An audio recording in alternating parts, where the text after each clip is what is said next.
Hi everyone, you are watching Bangalore to Tirupati Tirumala Part 3. Welcome to my channel Bulti Das Maiti Vlog. So guys, তারপরেই আমরা ready হয়ে বেরিয়ে পড়েছিলাম শ্রী বালাজি মহারাজের দর্শনের জন্য। তো আমরা যখন টিকিটটা কেটেছিলাম আমাদের টিকিটের নাম ছিল এসএসডি টোকেন। এই যে দেখা যাচ্ছে SSD token holder entry gate. তো এই রাইট সাইডে আমাদের এখান দিয়ে এন্ট্রি করা ছিল। আর এই যে এদিকে দেখতে পাচ্ছ লেফট সাইড থেকে যে একটা স্ট্রেট রুট চলে গেছে, যারা যারা কোনো টিকিট পায়নি তাদেরকে ওই দিকে যেতে হবে। পার্ট 2তে তোমরা যদি দেখে থাকো ভিডিওটা, আর যদি না দেখে থাকো ভিডিওটা নিচে লিঙ্ক দিয়ে দেবো, অবশ্যই দেখে নিও।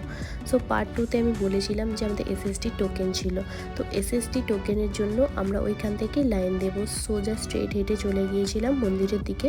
তো ওইখান থেকে লাইন আমাদের স্টার্ট হয়েছিল সন্ধ্যেবেলা 7:30টার সময় আমাদের লাইন স্টার্ট হয়েছিল।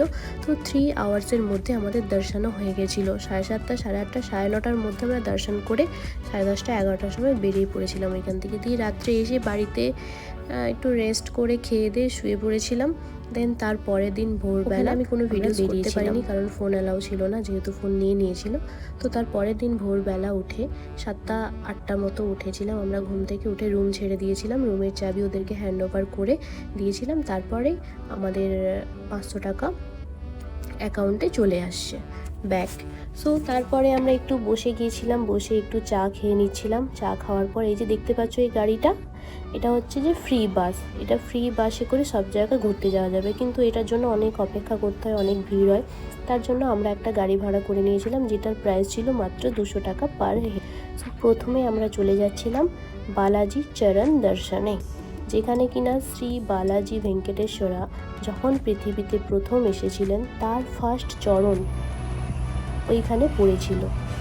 সেই জন্য ওইখানে বালাজি চরণ দর্শন নামে ওখানে নাম রাখা হয়েছিল। আর ওইখানে সবাই বালাজি চরণ দর্শন করতে যান। তো আমরা ওখানে গিয়েছিলাম বালাজি চরণ দর্শনে। ভীষণ জায়গাটা ভীষণই সুন্দর। যখন যে রাস্তা দিয়ে পেরিয়ে যাচ্ছিলাম আমরা, এত সুন্দর লাগছিল। দেখো গাইস, তোমাদেরও খুব সুন্দর লাগবে। যারা এখনও পর্যন্ত যাওনি তাড়াতাড়ি যাও, গিয়ে ঘুরে আসো। সত্যি অসাধারণ জায়গা।